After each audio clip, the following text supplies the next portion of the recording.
Olá a todos, meu nome é Mônica Vieira, faço parte da equipe de comunicação da UESC Queremos e estamos aqui a mais uma live, desta vez uma live ainda mais especial com o professor Luiz Osvaldo, né? Estamos aqui contando com a presença, claro, do professor Edelbrando, do professor Dácio.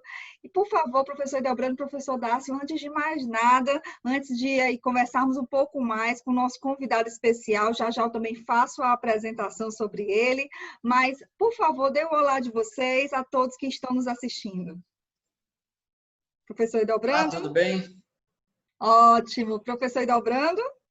Bem, Mônica, Luiz, Dácio, quero aqui mandar um grande abraço, um abraço fraterno e virtual a todos os nossos seguidores que toda segunda-feira acompanham nossas lives.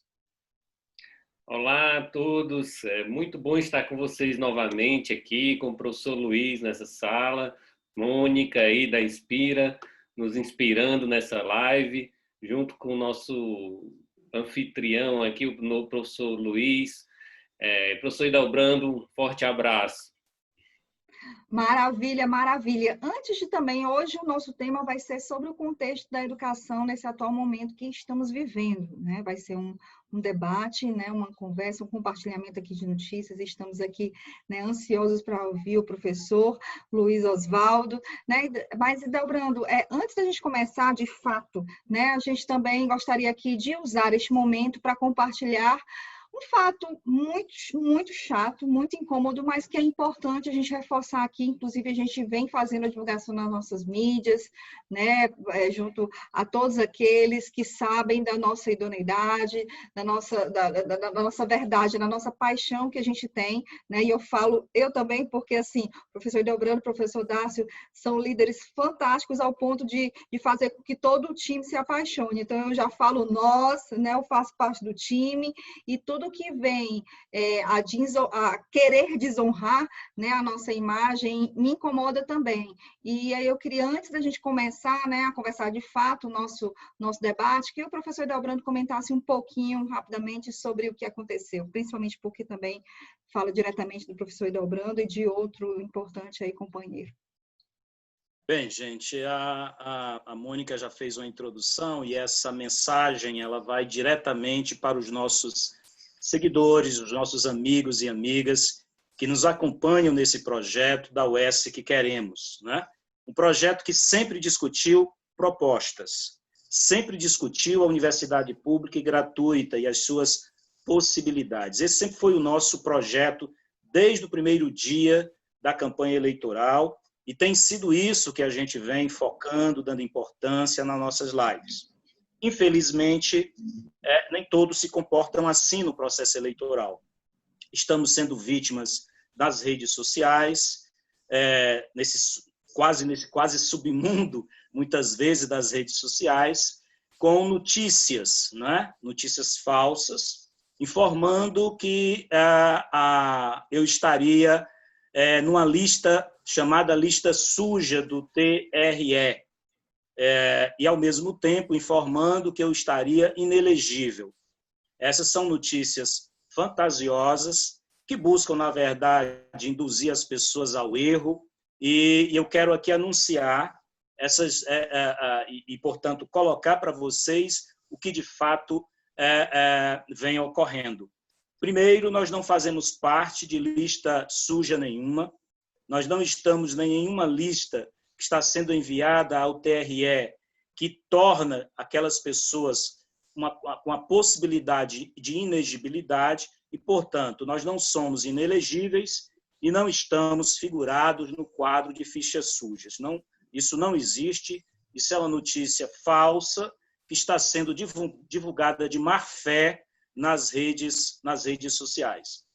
Eu e o professor Jacques, durante 8 anos, administramos a Universidade Estadual do Ceará com muita transparência, com um caráter republicano que sempre marcou a gestão do professor Jacques e a minha, e lançamos na semana passada, aliás, nessa semana, lançamos ontem, uma carta de esclarecimento a toda a comunidade uesciana, mas também a comunidade cearense, explicando o que vem ocorrendo em relação as contas da Universidade Estadual do Ceará no período de 2012-2020. Ok? Então, eu quero afirmar essas duas coisas. Não fazemos parte de lista suja nenhuma, encaminhada ao TRE, e, ao mesmo tempo, não nos tornamos inelegíveis. Não é? Existe também, aí, divulgando nas mídias sociais, que a nossa candidatura não poderia ter continuidade porque seríamos inelegíveis. Isso também não é verdade, é uma notícia falsa, e eu espero que as pessoas que estejam fazendo essa divulgação cessem de fazer isso, porque isso pode entrar no campo da calúnia e difamação. E calúnia e difamação é crime, e crime pode ser acionado, né? Essas pessoas podem ser acionadas juridicamente. Maravilha, maravilha. Obrigada, professor, pelas palavras, né? E o senhor representa não só a sua palavra, mas todo um grupo, né, que acredita muito que, sim, a gente quer o S, sim, né? E vamos à nossa live, né? Com o professor Luiz Oswaldo. Muito obrigada, professor, por ter aceito o nosso convite. Seja muito bem-vindo ao nosso bate-papo, que ele vai ser dividido em 2 rodadas de perguntas, mais as considerações finais. O professor Luiz Oswaldo, ele é, além, né, de um professor muito querido, ele é diretor da Faculdade de Educação, Ciências e Letras do Sertão Central, a FECLESC. Professor Luiz, boa noite e vamos lá. Vamos conversar um pouquinho sobre o contexto. Faça a sua apresentação e dê um olá aqui para todos nós. Oi, Mônica, tudo bem? Agradecer a presença aqui de Delbrando, do Dácio, e fazer uma correçãozinha. Ainda tem uns 2 dias de direção. Graças a Deus estou terminando o mandato, né, e nós devemos passar à frente. Boa noite então, a todos e boa noite àqueles que estão nos assistindo.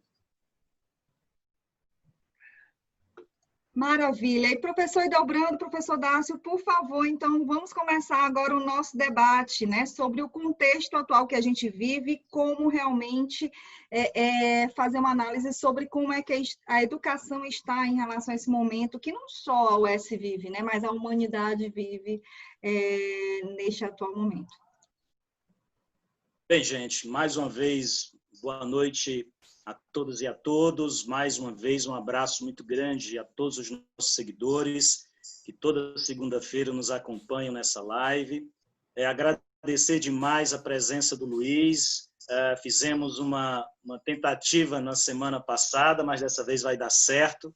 E como sabemos da importância da FECLESC, mas principalmente do Luiz na história da Universidade Estadual do Ceará, a gente não poderia deixar de retomar esse bate-papo com ele. Então, assim, quero agradecer demais a disponibilidade.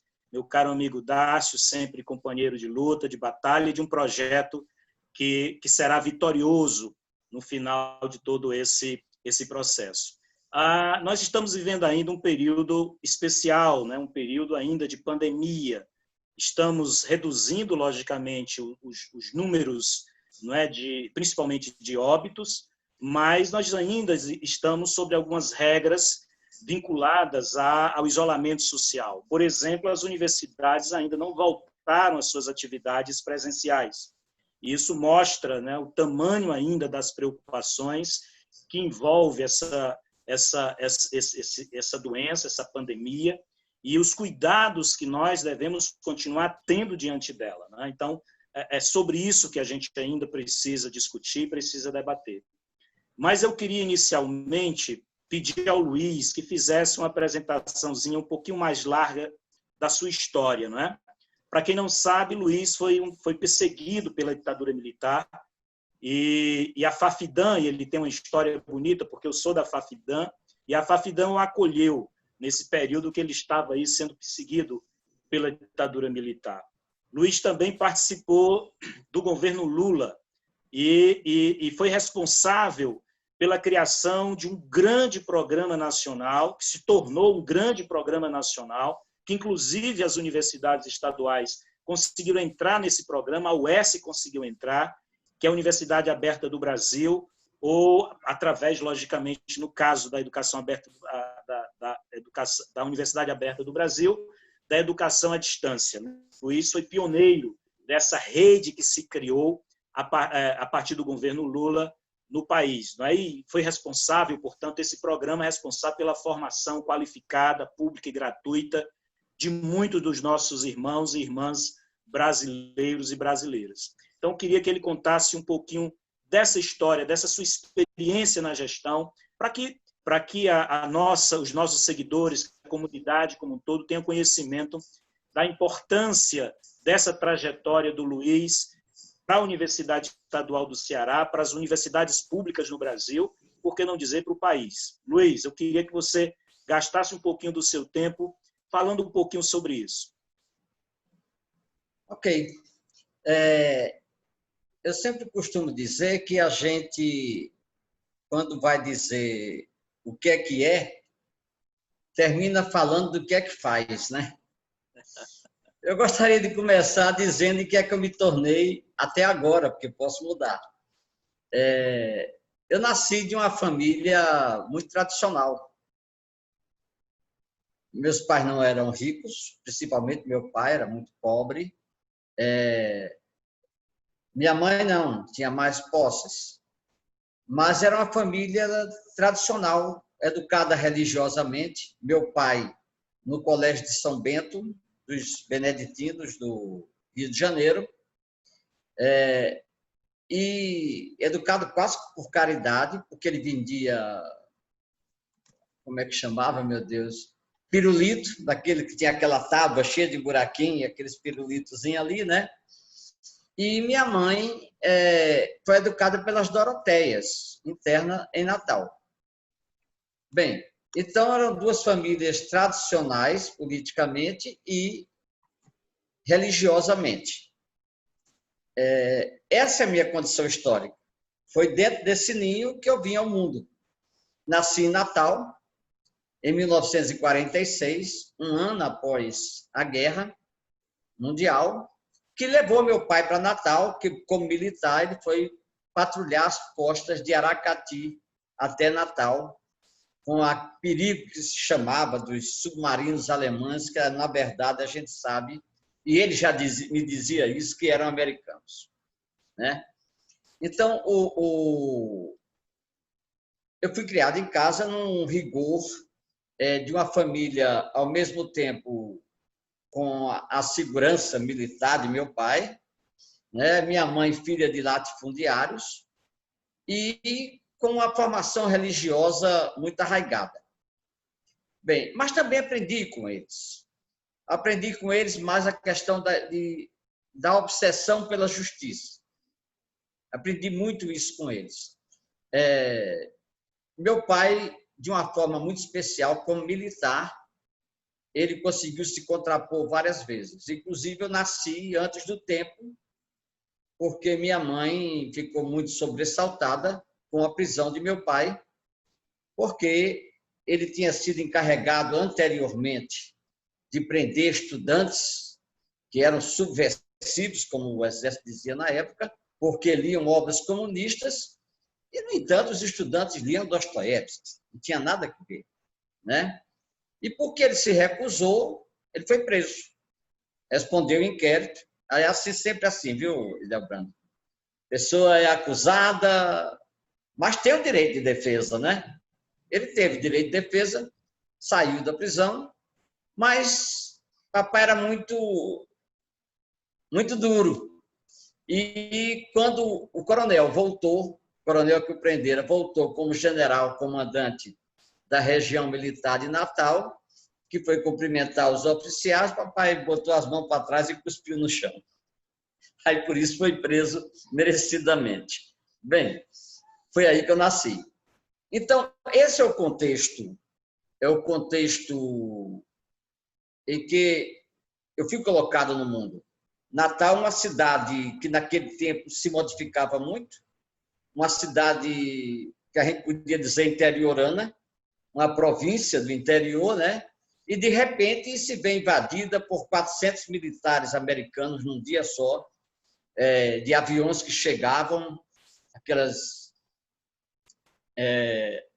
aqueles aviões todos para voar para a África, que foi a causa que fizeram com que que o Brasil entrasse na guerra, para que o aeroporto de Natal fosse o que se chama depois a encruzilhada do mundo, a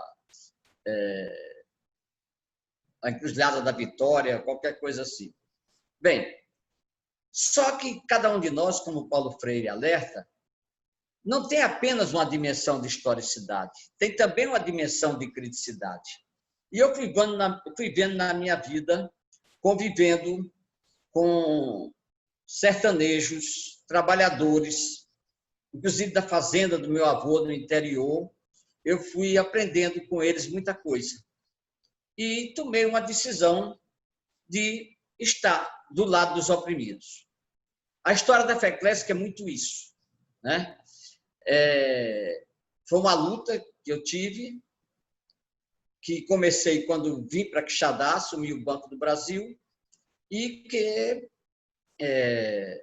levou ao desenvolvimento da faculdade aqui, que hoje é considerada na cidade como a mãe de 7 grandes universidades e faculdades grandes, além de outras tantas menores. Porque, e isso é justo que se diga, isso honra o UES, eu não tenho dúvida que 90% da nossa região do Sertão Central, dos professores de ensino fundamental e médio, passaram pelos bancos da FECLESC. E se a gente perceber também outras regiões que têm a influência da FECLESC, como alguns municípios do Vale do Jaguaribe, muito especialmente Morada Nova, Ibiquitinga, Ibiquitinga acho que é Sertão Central ainda, mas da região de Ugatu também, Mombaça, Piqué Carneiro, Irapuã Pinheiro, e descendo para o lado do sertão de Canindé, Boa Viagem, Madalena, o próprio Canindé no começo tinha alunos aqui, né? E toda a Serra de Baturité. Então, aí também existe uma influência muito grande de professores que passaram pelos bancos da FECLESC. Isso é uma coisa que me faz muito feliz. Além disso, eu passei também por algumas administrações municipais, quase sempre na educação. Primeiro, eu fui secretário de Educação em Quixadá, fui 2 vezes. Depois, eu fui secretário de Desenvolvimento, Turismo e Meio Ambiente. Antes foi Pesca, Desenvolvimento e Turismo, depois Desenvolvimento, Turismo e Meio Ambiente de Icapuí, no tempo que Icapuí era um modelo de gestão, né, de um município pequeno, que foi modelo para o Brasil inteiro, tanto em área de educação, como principalmente em área de saúde, né? E fui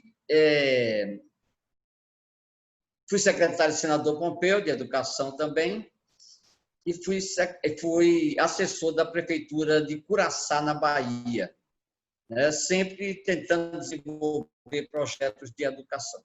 Em Curaçá, eu ajudei também muito a criar o Programa de Saúde da Família, porque havia um domínio da medicina de Juazeiro, da Bahia, terrível, teve muito obstáculo, muito sofrimento, mas conseguimos implantar. Então, mais ou menos isso. Daí eu fui eleito, uma coisa que eu nunca esperava, terminei eleito pelos funcionários do Banco do Brasil e do mundo inteiro para ser o representante do Conselho de Administração do Banco do Brasil, ser o representante dos funcionários.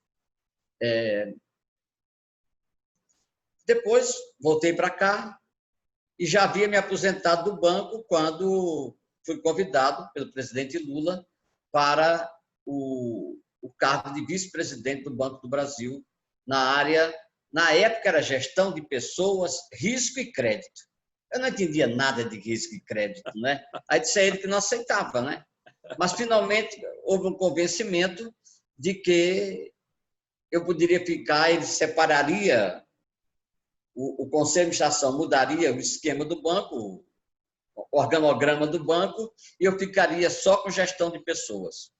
Na gestão de pessoas, ainda fui vice-presidente de risco e crédito 1 mês e meio, que me serviu muito, porque foi ali que eu percebi uma coisa.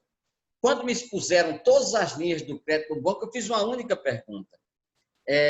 Por que que existe crédito para a indústria automobilística e não existe para o artesanato.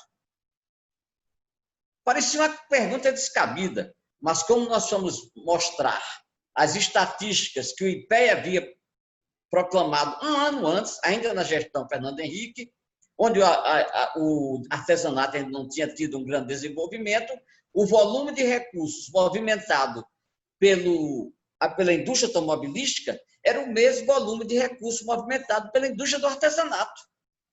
A questão não é porque, como me diziam, que um dá lucro e o outro não dá. A questão é o elitismo do crédito. A indústria automobilística, o lucro se concentra na mão de poucos. A indústria do artesanato, o lucro se dilui na mão de muitos. Foi daí que eu tive a ideia, que para mim foi a maior realização de minha vida, acabaram depois, né?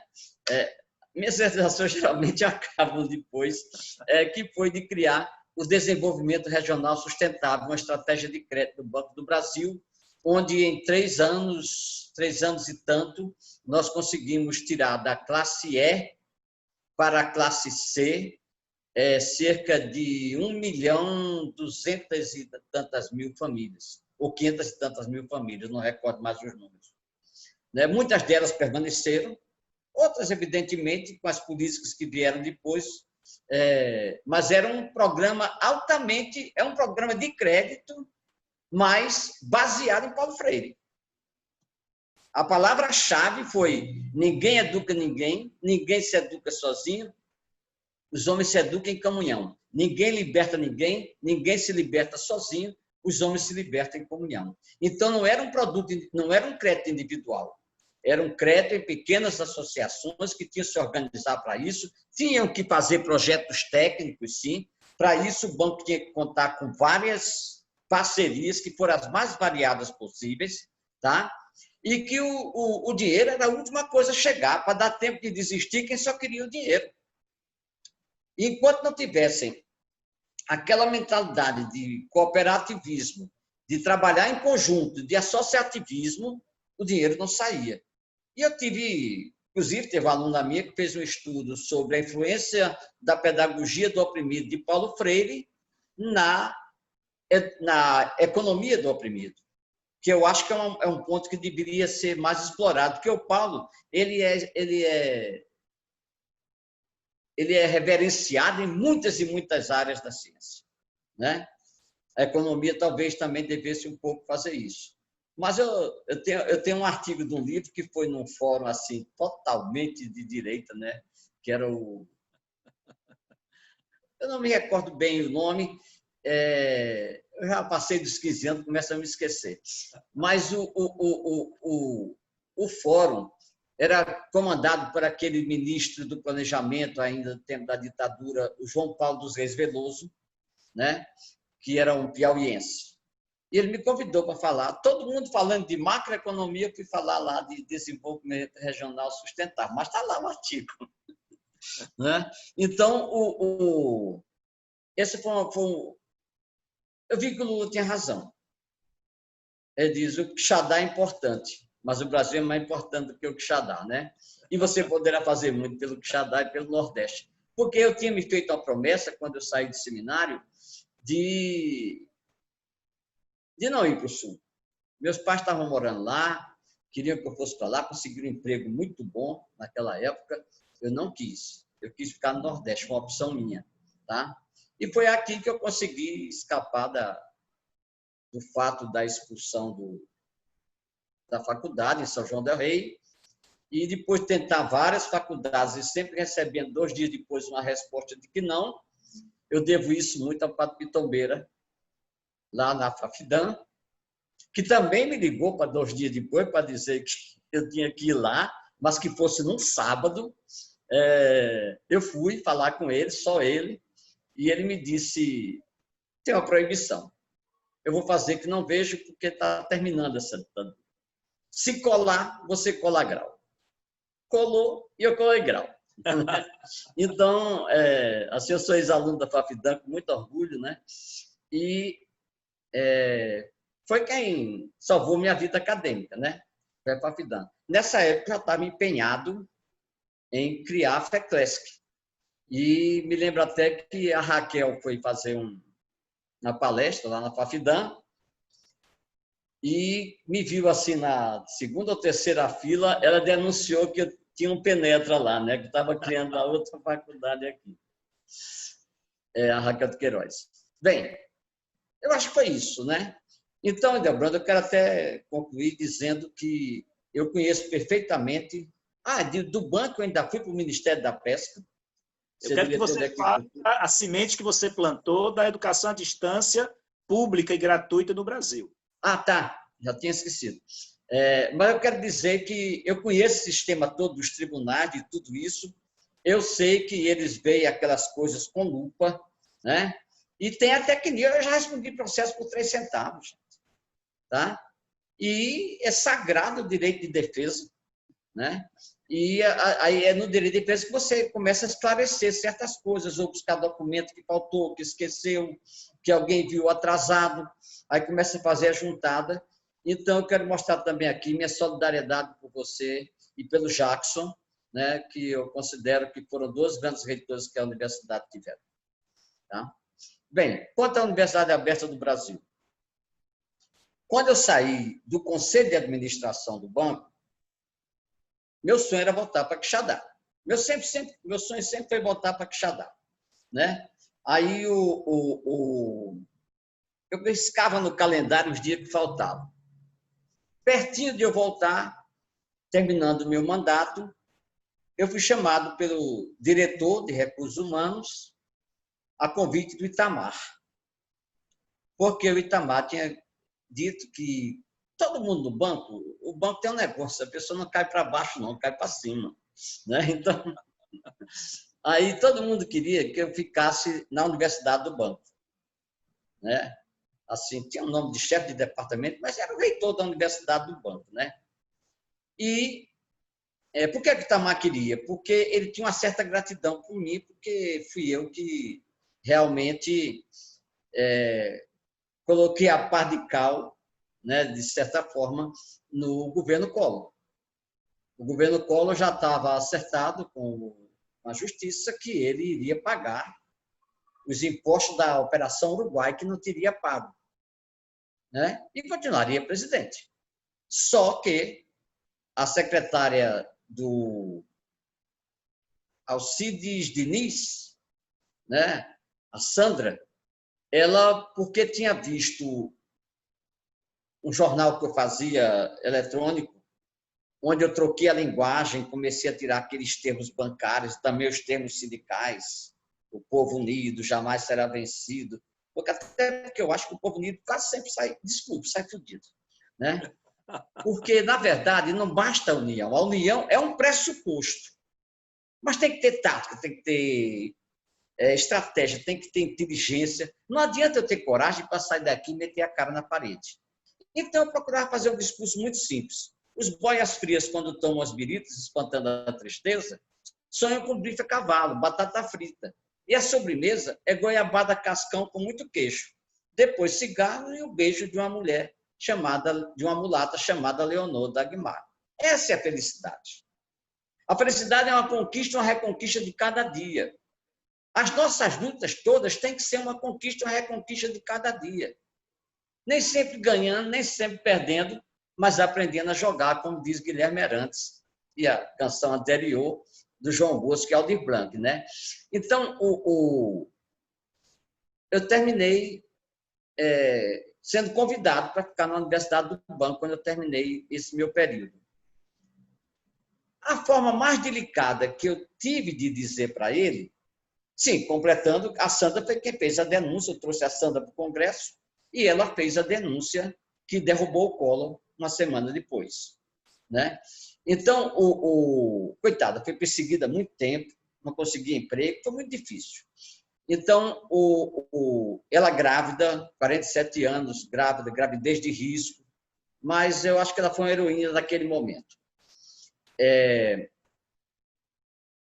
Recebendo esse convite, a forma mais delicada que eu tive de dizer não foi dizer assim: eu fui eleito pelo movimento sindical. Se o movimento sindical topar que eu passe a ser agora um representante do banco como dirigente da Universidade do Banco, eu fico. Eu tinha certeza que o movimento sindical não deixaria. As correntes mais radicais foram as primeiras a votar a favor, né? Graças a Deus eu tinha conseguido unir todo o movimento sindical nesse negócio, menos uma corrente que nunca quis concordar, mas tinha respeito deles também, então eu terminei indo para a Universidade do Banco, cumpri minha promessa. Eu digo, tudo bem, eu vou, mas passo um ano e vamos embora para Quixadá. Passei um ano e um mês, fiz uma mudança, inclusive pedagógica, com apoio do Arroio, inclusive, eu convidei o Arroio para fazer isso, e voltei para Quixadá, para a FECLESC, e voltei a dar aula. Depois, em 2003, eu saí de novo para Brasília. Quando eu estava na Universidade do Banco, eu fiz um movimento pela questão da democratização, o que eu fiz em Quixadá também. Eu encontrei Quixadá com 4.000 alunos, tá? Numa população de 130 mil habitantes. No primeiro ano, nós já pulamos para 21 mil, fomos crescendo. Eu encontrei Quixadá com uma professora só, uma, Mocinha Cabral, da Fazenda São Luís, no Choró, diplomada no curso normal. O resto era aquelas meninas que os vereadores pediam para ganhar voto com elas, ter virar cabo eleitoral. Enfrentei os vereadores, foi muita briga. Aí, finalmente, um já estava gostando da situação, me deu até um título de cidadão, perdi na Câmara, porque o nosso lado votou contra, né? Então, a oposição votou a favor, mas o nosso lado votou contra. Mas depois reconsiderar lá na frente. Então, eu tinha um sonho de que todos os funcionários do banco pudessem fazer seu curso superior, porque tem uma situação injusta. O banco precisa do cara lá em São Gabriel da Cachoeira. E ele, quando vai para lá, renuncia a estudar. Não tem condições. Então, foi isso que me fez imaginar a Universidade Aberta do Brasil. Ainda não com esse nome, não com esse espectro todo. Mas eu comecei a brigar por isso, garantir formação para todo mundo, contínuo não podia se falar. Né? Não tinha apoio para mestrado, para doutorado, não tinha nada. A gente começou a criar uma política nova de educação e sempre quebrando as barreiras. O que nós fizemos também nas outras questões, como na questão da ascensão da mulher, uma série de coisas. Aí, quando eu voltei como vice-presidente, não, agora eu tenho mais força. Aí, fui brigar, chamei um grupo de uns 5 colegas do banco, incumbi-os de montar a Universidade Aberta. Depois, esse grupo foi chamado, alguns deles foram chamados até para a África, para vários países da África, né? Porque havia muito essa política no governo Lula, de o pessoal... Eu fiz muito isso no Ministério da Pesca, a questão de agricultura. Eu mandei técnicos meus para Camarões, para Angola, para Moçambique, para Congo, para vários lugares. Tá? E, então, eles foram também montar coisas na África. Esse grupo montou o quê? Montou um curso de administração à distância para o banco. Antes montou, para experiência interna, um bocado de MBA, que a gente já fazia quando eu estava na universidade, do banco, já fazia em convênio com faculdades, só que eu renovei, porque quando eu voltei como vice-presidente, eu vi que o negócio tinha deteriorado um pouco, inclusive um curso dado por uma grande universidade do Brasil, aqui em Juazeiro, eu achei muito fraco. Tá? Aí modificamos isso e começamos a testar isso em MBAs. Aí eu tive um estalo. Se eu posso fazer isso para o banco, eu posso fazer isso para o povo brasileiro. Levei ao Ministério. Apresentei para o Tasso Genro, que era o ministro. Tinha uma equipe de educação à distância que me confessou no dia que já tinham tentado isso 7 vezes, 8 vezes, né? Isso seria a 9ª. E começamos a trabalhar. algumas oposições, mas eu acho que ficou de bom tamanho. Hoje eu tenho algumas críticas ao que você está fazendo. Eu tenho, pessoalmente. Eu acho que foram despindo de toda a atividade acadêmica e em vários lugares, em várias universidades, vai depender de cada universidade, e foram deixando só aquele negócio de dar aula, dar aula, dar aula. Eu acho que tinha que ser melhor isso aí. Mas depende de cada universidade, de quem cuida em cada universidade, da visão que tem. Mas tem um fator muito interessante com relação a isso. Bem, aí criei paralelamente um fórum das estatais pela educação.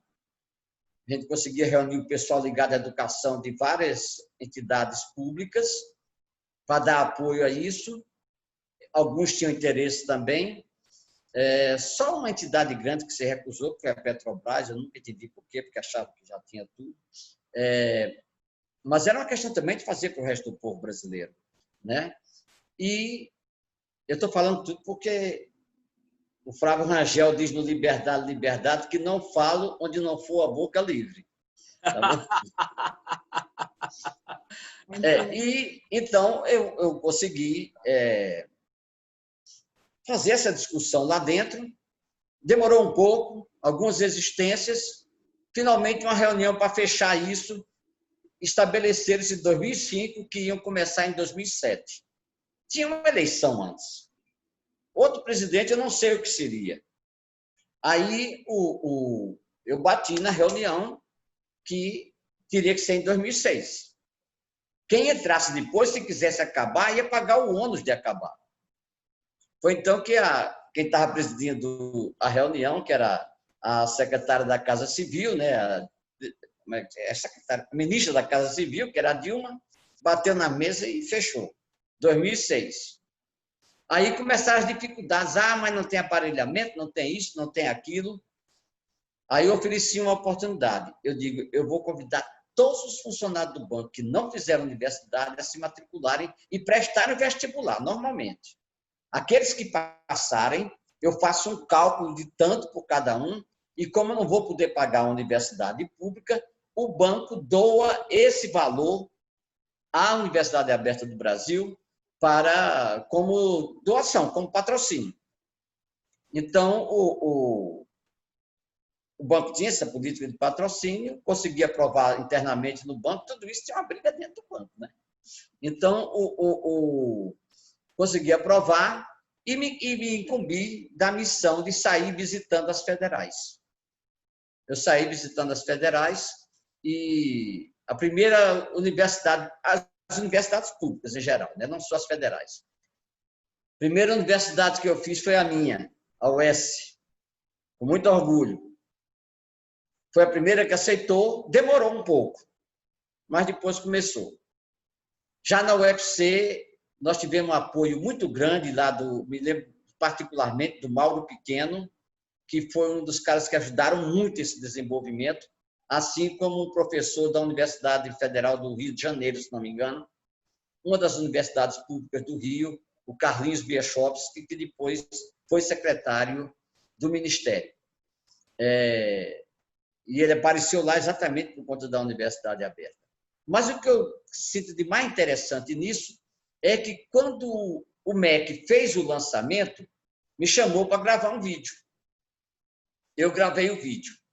Imediatamente eu fui procurado por duas pessoas. O presidente da associação Alexandre de Gusmão, que é uma associação, não é associação, é fundação, que era um cearense, Jerônimo Moscardo, embaixador, foi embaixador na Unesco, na ONU, na Rússia, na França, não sei aonde.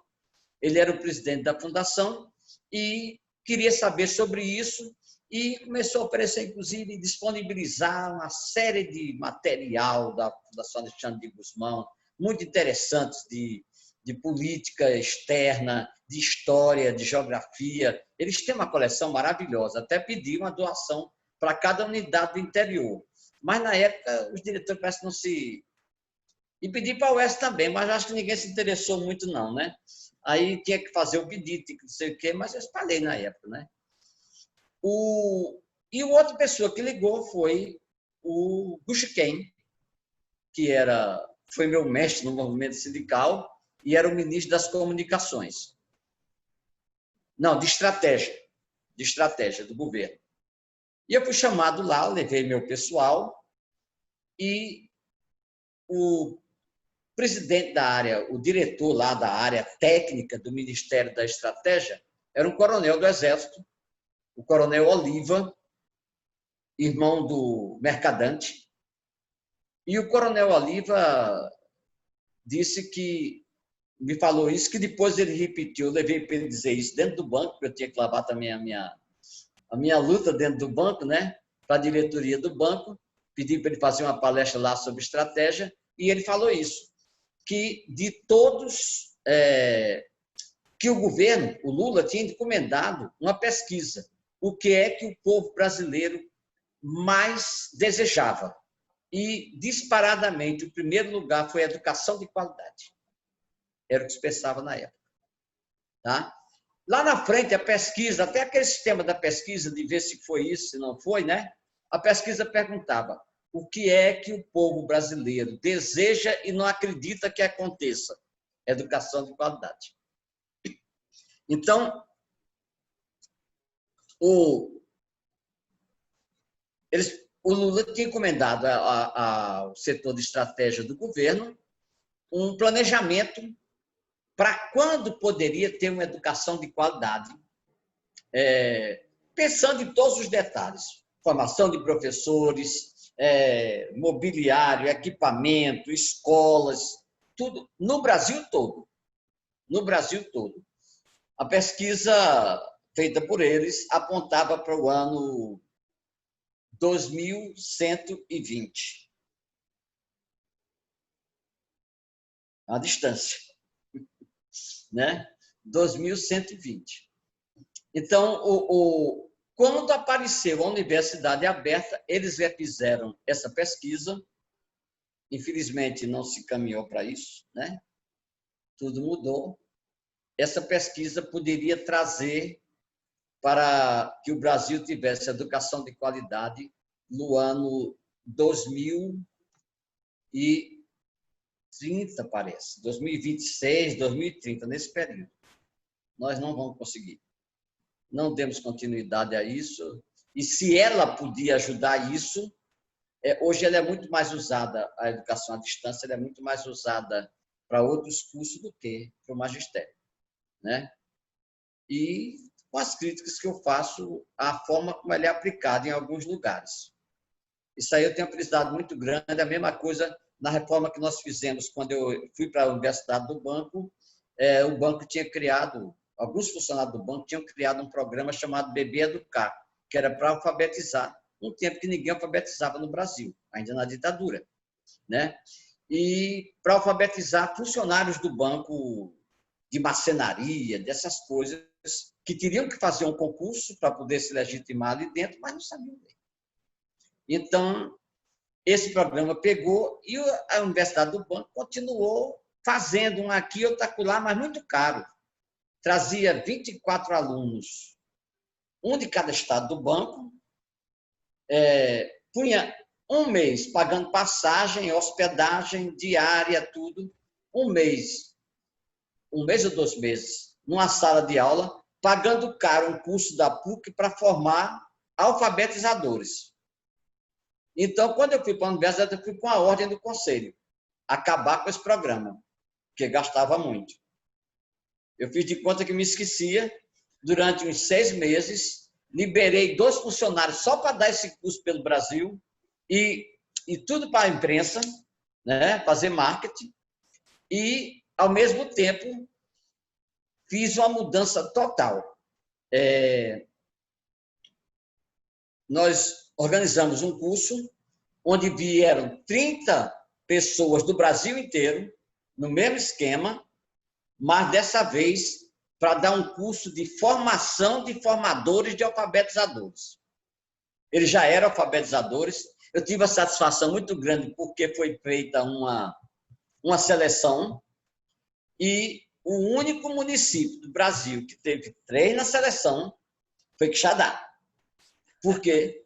Porque os alunos tinham sido meus alunos aqui de pedagogia de Paulo Freire, que a FECLESC, começou a dar essa aula ainda na ditadura militar, né? A FECLESC começou em 83 e a primeira turma já fez essa disciplina. Então, inclusive, uma foto que eu entreguei agora para a FECLESC para divulgar sobre os 100 anos do Paulo Freire, que nós estamos começando a comemorar com 99, é uma foto desse curso. E tem um aluno do Quixadá, um ex-aluno do Quixadá, que depois foi vice-prefeito e tudo, que estava na mesa como representante dos alunos naquele dia. O curso foi dado pelo Paulo Freire, pela Estela Graciani, da PUC, e por mim. Então, os três demos esse curso e, mudando o EBEDUCA, eu levei para o conselho e consegui aprovar a nova forma.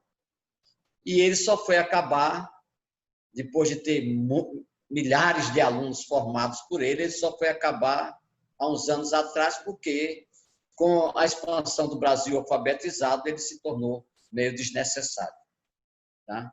E a gente sabe também que cada vez mais a população que fica analfabeta adulta é resistente. Eu consegui, quando era secretário em Capuí, até fazer um planejamento, mas não consegui terminar, de formar um pescador para cada barco, para, nos 18 dias que eles passavam no mar, nas horas de descanso, não ensinar para os outros. Mas é difícil. Não conseguimos muito resultado com isso, não. Acho que é isso, Leandro. Você pediu, não sei se me estendi muito. Perfeito, Luiz. Perfeito, perfeito. Que bom tê-lo aqui nessa sala, conversando um pouco, contando um pouco da sua história, concomitante com a história do Brasil, né? Vamos dizer assim. Uma história bastante interessante que nossos seguidores aí podem escutar a qualquer momento, né? E ter isso na mente, né? Como é difícil trabalhar no Brasil, né? Principalmente nessa área de educação, né? Mas que você foi muito persistente, né? Durante a sua carreira. A gente fica muito feliz de ter o diretor da FECLESC aqui com esse passado, né? Junto ao governo Lula, né, junto à Universidade Estadual do Ceará, né, a gente sabe que praticamente você criou aí a FECLESC, né, por isso que é muito querido aí na FECLESC, né, por alunos, professores, servidores. Eu sei que eu vi isso pessoalmente, né, estive com o professor Idelbrando aí na FECLESC e vi o carinho que todos têm por você aí, né. Não é à toa que você está como diretor dessa faculdade, pelo menos ainda no finalzinho aí do mandato, né? Mas ainda é diretor da FECLESC. Até quarta. Até quarta. Que pena que não vai se recandidatar, né? Mas tenho certeza que você deverá estar apoiando aí uma chapa vencedora e com os seus ideais sendo seguidos, né? Professor, a gente está aqui na UES, né? Vamos voltar um pouco para a UES. A gente está discutindo aí, né, agora mais firmemente o retorno das atividades, né, em plena pandemia, as atividades de aula, que na realidade a atividade administrativa a gente nunca parou, né, a atividade de aula está prevista aí pela Prograde, né, acabou de passar uma resolução bastante discutida, né, tanto no CEP, né, onde formulou praticamente essa resolução que veio de uma reunião dos coordenadores, né, de todos os coordenadores lá na Prograde, bastante discutida, né, como deve ser, e foi, né, finalizada e já está publicada a nossa minuta para o retorno remoto, né? Como é que o professor Luiz Oswaldo, né, diretor da FECLESC, e a FECLESC está pensando nesse retorno? O que é que você acha desse retorno remoto? Eu tenho certeza que será um retorno difícil, né, por conta das características dos nossos alunos e também dos professores, mas que a gente tem que tentar aí ver uma forma de ensinar, né, uma forma nova aí para muitos professores de passar o conhecimento. Bem, eu vou repetir o Flávio Rangel. Eu vejo o seguinte, gente. No primeiro momento, a gente foi muito resistente. Foi até uma posição praticamente unânime do Conselho nosso, da frequência. O que é que a gente vê? Qual é a dificuldade do ensino remoto que nós temos? A básica, a internet. Uma semana atrás, eu tentei fazer essa live com você e não consegui. Por quê? Porque o SNET caiu aqui. Eu não tenho internet em casa, aí tinha que fazer aqui, não consegui. Depois, isso dentro da cidade. Isso dentro da cidade. A gente está fazendo reunião do conselho de faculdade, não resta dúvida.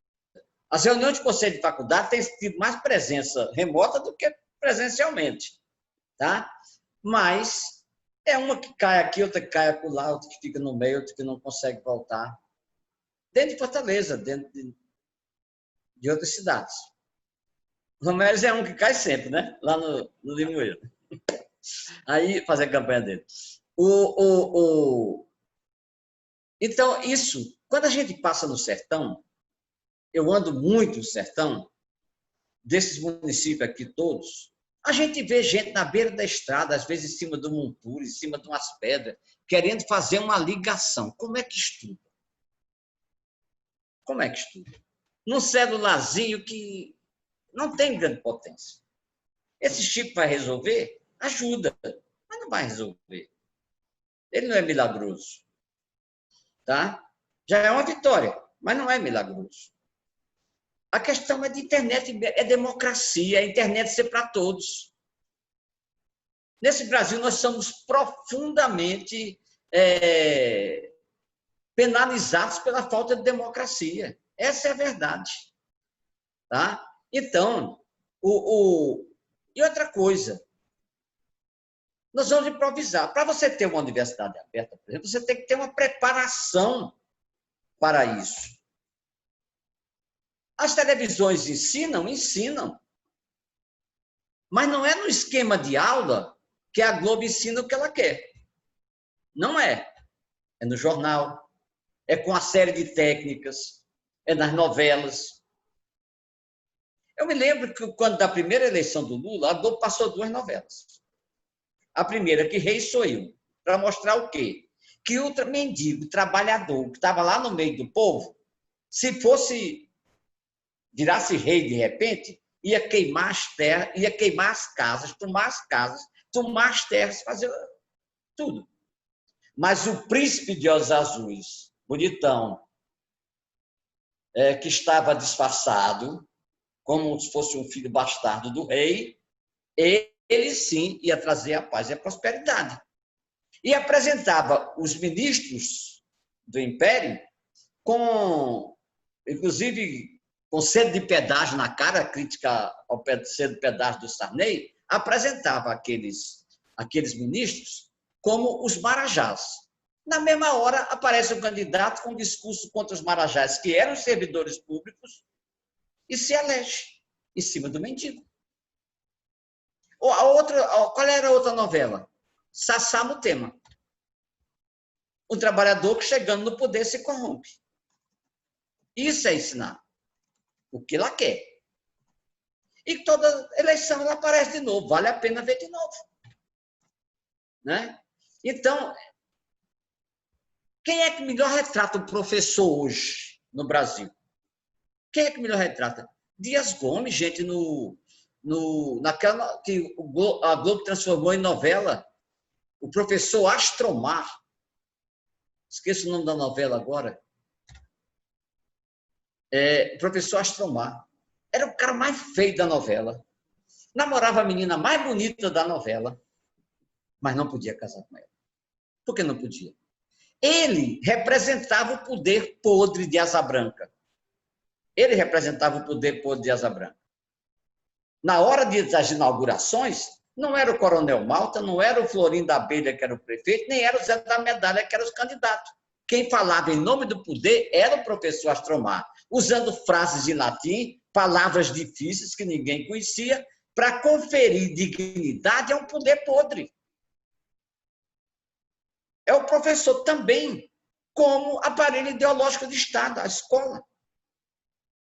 Você sai dos oprimidos e compactua com o opressor, porque o sistema te exige isso. Quando o professor tem a missão de ser libertador. Quando a gente tem a missão de aclarar a verdade. Mas é isso que deve acontecer. Então, como é que se diz? Essa questão do ensino remoto passa também, eu acho que por tecnologia. Só que nós chegamos num momento em que a gente tem que fazer o menos pior. É isso. E os alunos desanimados. Nós aqui na FECLESC procuramos resistir. Como é que nós resistimos? Nós fizemos cerca de eu acho que umas 80 ou mais lives e cursos e mais não sei o quê, de cada curso, chamando os alunos a participar. Mas muitos deles, coitados, não conseguiam participar. Tá? Nós fizemos reunião com cada curso, via meeting, para que não deixar cair a chama. Mas, mesmo assim, eu vi o resultado ontem. Ontem terminou a matrícula dos novatos. Aqui em Quixadá, 115 se matricularam. 151 não se matricularam. Porque o desânimo tomou conta. É só o desânimo? Não, gente. É porque agora estão brigando para comer. Estão brigando para comer. Esse auxíliozinho emergencial ajudou um pouquinho. Mas não deu o que se precisava. No momento que todo mundo foi desempregado. A UES tem um orgulho muito grande de ser a universidade que mais inclui. A FECLESC tem esse orgulho na sua casa, na sua história. Na nossa história, que foi de luta. De como nós criamos, de como nós juntamos a população, de como fizemos tudo e entregamos para o Estado, para fazer funcionar. Nós somos chamados aqui por estudantes de outras universidades aqui de a Faculdade dos Pobres. Mas a gente tem orgulho disso. Tem muito orgulho disso. Mas esses pobres, em sua grande parte, não estão conseguindo estudar. Agora, tu imagina uma casa que tem 2, 3 cômodos, cheio de meninos pequenos chorando.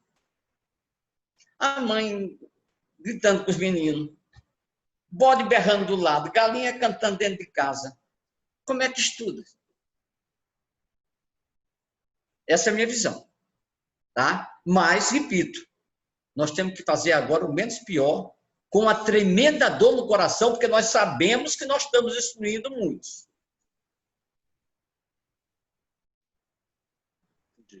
E uma coisa que eu pedi no CEP, e que foi aprovado, e que eu espero que se concretize, que tenha novas medidas para aqueles que estão ficando à margem desse processo, nesse semestre, que é especial. É diferente. Mas a gente tem que ter consciência disso. E aí vem o outro lado, presencial. Nem pensar. Nem pensar. Por quê? Por que é que eu digo que nem pensar? Primeiro, eu tenho 4 funcionários para limpeza, 1 hectare e tanto de área coberta. Eu tenho 4 funcionários. A gente não faz a limpeza todo dia de todos os cômodos. A gente faz o possível, procurando fazer o máximo possível. Jardim, essas coisas, ficam para depois. Agora, o cálculo que nós fizemos, porque nós fizemos o nosso protocolo interno da FECLESC, o cálculo que nós fizemos era de 16 funcionários. Tá? Por que isso acontece? O que eu bati? Porque o Estado do Ceará nunca entendeu que a Universidade Estadual do Ceará, que é a honra, que produz ciência para esse Estado, é dele. O Estado acha que professor é como qualquer funcionário. O funcionário pode entrar em janeiro, fevereiro, março, abril, maio, qualquer mês do ano. O professor tem um semestre curso para cumprir. E o protocolo, dentro dos organismos de toda a burocracia estatal, que é engessado, eu sei, não estou querendo culpar só o Estado, é engessado pela própria legislação. O protocolo exige que o professor chegue aqui no último mês do semestre. Dê aula correndo, superlote o aluno de aula que tem problemas de transporte, porque nós atendemos 29 municípios. Tá? Então, esse é um problema. O primeiro, funcionário. O segundo, o Estado não entendeu isso ainda. E aí ainda faz um contrato que termina no meio do outro semestre para ficar trazendo problema. Não é fácil ser diretor, não estou dizendo aqui para o pessoal que vai assumir. Luiz, é fácil ser reitor. Quando você faz essa análise, que eu tenho acordo pleno com ela, na verdade você toca numa questão central que envolve a relação universidade-governo, universidade-estado, que é a da autonomia, não é? Esse aprisionamento que você faz, seja o aprisionamento financeiro, seja o aprisionamento propriamente administrativo, você praticamente inviabiliza a universidade, com criatividade, resolver as suas dificuldades, os seus desafios. A questão da autonomia, para mim, ela é uma questão sempre permanente dessa relação universidade e governo. O governo não compreende a necessidade de uma universidade autônoma, entende? Ou seja, e eu falo isso não somente do dinheiro, eu falo também dos processos administrativos. Embora, do ponto de vista constitucional, está claro que a universidade é autônoma, não é? Naquilo que lhe diz respeito à autonomia acadêmica, autonomia administrativa, de gestão financeira e patrimonial. Essa continua sendo uma luta, embora tenha sido a conquista dos anos 80 no Brasil, continua sendo uma luta da universidade pública, e olhe que hoje, no contexto ainda muito mais agressivo ao caráter público, gratuito e autônomo das nossas instituições. Então, quando você coloca as dificuldades que nós temos de pessoal, infraestrutural e financeiro, em boa medida, e essa incompreensão do Estado, não é, do governo, na verdade, você está tratando da questão da autonomia, da ausência da autonomia na universidade. Para que eu contrate professor, seja professor efetivo, seja professor substituto, eu preciso pedir autorização ao governo, mesmo eu tendo limite financeiro para isso. Entendeu? Ou seja, é difícil funcionar bem, né, com agilidade, com rapidez nesse modelo. A universidade pública cearense, brasileira, eu falo da cearense, que estamos aqui no Ceará, temos um governo que dialoga ainda com as universidades, isso é importante, a gente não pode desconsiderar que há um diálogo com o governo, mas a gente precisa avançar na pauta da autonomia. Não é? Vi agora recentemente que no Rio Grande do Norte, que tem uma governadora, inclusive, que é do Partido dos Trabalhadores, ela agora está lá apresentando uma proposta de eleições diretas para a reitoria da universidade, ou seja, quem ganhar, o governador tem a missão exclusivamente de nomear. Não é? É essa autonomia que está presente na Constituição estadual e federal e que, de certa forma, né, é esquecido pelas estruturas de Estado, pelas estruturas de governo. Então, esse é um tema contemporâneo. O projeto ESC que queremos defende o retorno dessa pauta para a rede pública estadual no Ceará. É uma pauta que o professor Jackson criou um ambiente, não é, dentro do governo e fora do governo, através do CRUC, de discussão da autonomia, mas ela parou novamente, ela esfriou novamente. Acho que penso que o projeto ESC que queremos, juntamente com a URC e a UVA, a gente precisa retomar essa discussão, não é, forçar um pouco mais a barra nessa discussão junto ao Estado, porque sem essa autonomia, essas dificuldades permanecerão. Não é? Elas permanecerão porque elas são intransponíveis sem a universidade ter acesso a isso que você fez em todo local que você passou. Né? Ou seja, o Luiz, eu quero dizer isso também para você, Luiz, essa live é uma live homenagem, tá bom? Nós queríamos fazer uma homenagem a você, não somente pelo professor que você é, mas pelo gestor que você é. Você é um gestor extremamente inovador, Luiz. É um dos caras mais inovadores que eu, pessoalmente, conheço. Por onde você passou, a partir da educação, a partir da sua visão da educação para o povo, você inovou, você criou você trouxe para o Brasil ou trouxe para aquele município algo completamente diferente e novo, que provocou mudanças significativas no cenário local ou no cenário nacional. O exemplo da FECLESC, para mim, é o exemplo que está mais próximo da gente, mas a UAB também, para mim, é um exemplo extremamente poderoso no Brasil. Eu tenho orgulho de fazer parte da UES, que hoje oferece a maior quantidade de vagas em EAD por meio da Universidade Aberta do Brasil. Nós somos o maior ofertante de vagas públicas e gratuitas para os nossos irmãos e irmãs cearenses, nos rincões do Ceará.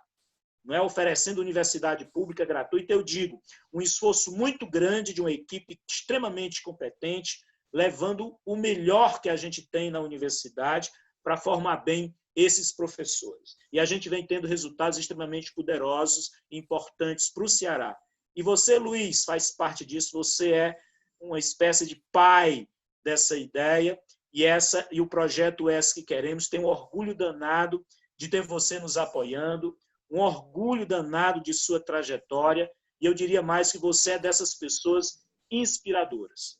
Portanto, a homenagem que nós estamos fazendo nessa live a você, por isso que puxamos de você a história, esse percurso, porque é um aprendizado para mim e para Dácio, é um aprendizado para todos aqueles que estão assistindo, e como nós acreditamos que a universidade que nós queremos construir, a UES que nós queremos dar continuidade, é uma UES cada vez mais democrática, inclusiva e inovadora, exemplos como o seu, aconselhamentos como o seu, trajetórias como a sua, ajudam a construir um projeto como esse. Muito obrigado, amigo, muito obrigado, irmão, por estar junto conosco nessa caminhada e nessa luta.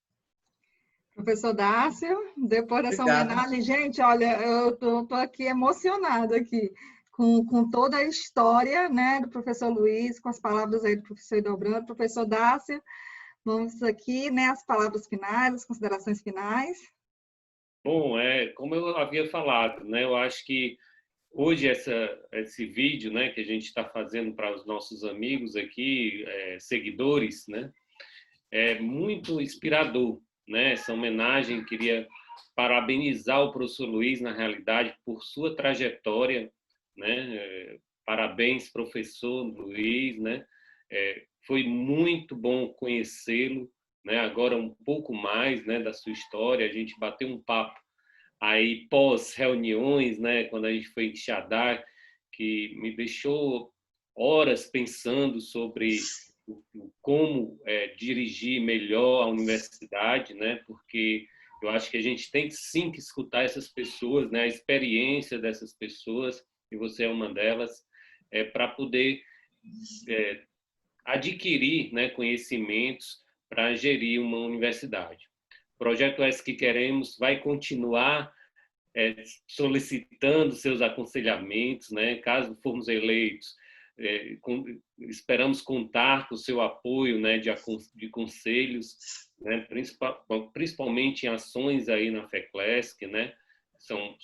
É uma unidade da UES bastante importante, né, que tem uma história política também por trás, né? Sempre há pessoas, né, da FECLESC envolvidas na política da universidade, e isso é importante para o crescimento democrático, inclusive inovador da UES que Queremos. Então, eu queria agradecer a todos aqui que estão nos acompanhando, né, nesse vídeo, e que repliquem aí essa história de vida do professor Luiz. Parabéns, professor Luiz. Um forte abraço, professor Hildebrando, Mônica. Aí, um abraço, professor Luiz, e obrigado por ter participado aqui dessa conversa. E eu convido os três, né, nós três, a ligar o microfone e dar uma salva de palmas, né, para o professor Luiz, né? Vamos lá. Obrigado. Lamentavelmente, a gente não pode aí dar um abraço pessoalmente, mas sinta-se abraçado, professor. E é isso, muito obrigada, gratidão mesmo. E até a próxima live aí da UES que Queremos. Já terminou? Já terminou, por enquanto, né? Não pode dar nenhum recado, não? Um recadinho. Pode, professor, fica à vontade. Eu iria justamente dizer isso, vamos encerrar. Porque eu não terminei de falar, né? Então, voltando só um pouquinho, eu queria terminar. Duas coisas que eu esqueci. Uma foi quando eu falei de Bebê Educar, que o Paulo Freire dizia que de todos os 2.000 e tantos movimentos que existiam no mundo sobre a pedagogia dele, era o que ele mais amava, porque a gente tinha tido a coragem de ultrapassá-lo. Né? Nós agregamos Emília Ferreiro, Teberovski, um bocado de gente. Menino, esqueci agora os nomes. Bem, fiquei emocionado. A outra coisa é que, ainda sobre a questão presencial, nós temos o problema das salas, nós temos, de novo, o problema de professores, porque as nossas salas de psicologia, geralmente, que juntam várias turmas, tem pouco professor. São turmas de 75, 80 alunos. Eu não vou botar isso presencial após pandemia. Mas aí, cadê o professor? Não vamos ter. E a questão dos ônibus. São 26 ou 29 municípios que a FECLESC atende e que o fluxo é feito por ônibus. Ônibus escolares maltratados, muitas vezes negados, vem apinhado de gente, porque são 7 grandes faculdades e universidades aqui, vão inaugurar mais um agora, e as faculdades pequenas. Né? Então, nós seremos um retransmissor do vírus. Receberemos e devolveremos, multiplicado. Tá? Então, era isso que eu queria dizer. Mas, por fim, eu queria agradecer, né? Eu não esperava esse negócio, né? Eu queria agradecer a vocês, dizer que eu estou feliz agora em deixar a direção. Não fiz quase nada do que eu sonhei. Muitas coisas para a gente fazer. Eu estou terminando de ajeitar um pavilhão todinho, mas com a contribuição dos ex-professores e outras pessoas da comunidade, né? Vamos entregar pronto, mas foi pedindo, né? Do jeito que a gente construiu a FECLESC. Mas eu sei que também, que às vezes me interrogam sobre isso, eu quero deixar claro que eu vi todo o esforço do Delbrando e do Jackson para que a gente pudesse conseguir as coisas, e por isso que eu digo que não é apenas a autonomia de comando, nem a autonomia financeira. Nós, como universidade, temos que brigar radicalmente pela democracia para todo cidadão brasileiro, para ter direito aos bens necessários para todo cidadão brasileiro, para ter direito a comer todo dia. E a gente não tem isso. A gente sabe aqui na região que não tem. Por mais que tenham feito iniciativas aqui e ali, mas continua sem ter. E cada vez mais os nossos direitos de trabalhador, de previdência, de tudo estão sendo negados, estão sendo tomados. A universidade não pode ficar omissa diante disso. Essa é uma recomendação, assim, que eu diria, né? Que a gente tem que ter em vista na nova gestão de continuar essa luta. Ela avançou, a universidade avançou muito nisso, mas precisa continuar essa luta. E, finalmente, eu queria dizer que, no tempo de pandemia, uma professora nossa aqui, substituta, que é professora e coordenadora de 2 cursos na Fundação Vale do Jaguaribe, ela me pediu para fazer uma live lá para os alunos de lá. E eu adorei o tema que ela me deu. Em tempos de pandemia, o reencantar da educação. Eu acho que a gente precisa, primeiro, se reencantar com a educação. Todos nós, como professores. Nós não podemos ser funcionários. Nós nos definimos por muito mais do que isso. Eu não concordo com essa mentalidade de que eu sou funcionário da educação. Nós temos que ser muito mais que isso, porque a educação exige. Eu sei que muita gente não concorda com essa ideia. Mas o caminho está apresentado por Paulo. Nós tivemos uma lição nessa pandemia de que quem gera riqueza não é o capital, é o trabalhador. E a gente tem que trabalhar por isso. Pelos direitos dos trabalhadores, para que a gente possa ter um mundo de mais tranquilidade, um mundo de mais compreensão.